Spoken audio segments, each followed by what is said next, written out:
La création d'un comité chargé de rédiger un projet de constitution en République centrafricaine le 26 août 2022 vise à moderniser le texte constitutif de l'État selon des observateurs. L'organe qui se veut inclusif se compose de 53 membres représentant tous les courants d'opinion qui cohabitent dans le pays, indique le décret présidentiel. Le comité de rédaction du projet de constitution centrafricaine devra remettre le texte au président Faustin Archange Touadéra dans un délai de 3 mois.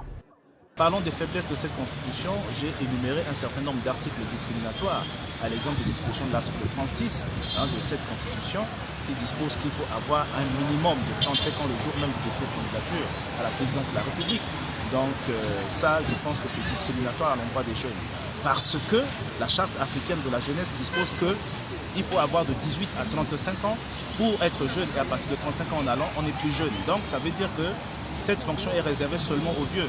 Le changement de constitution en RCA est perçu par l'opposition comme une tentative de maintien au pouvoir du chef de l'État. La loi fondamentale centrafricaine actuelle interdit au président Touadéra de briguer un troisième mandat en 2025. Cependant, il est à noter que, leader du mouvement Cœur Uni, le dirigeant centrafricain n'a pas encore clairement manifesté son désir de se présenter à la prochaine présidentielle.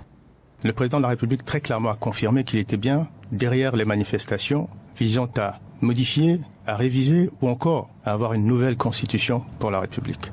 Et c'est la raison pour laquelle aujourd'hui nous avons créé le bloc républicain pour défendre la constitution et finalement défendre la démocratie dans notre pays.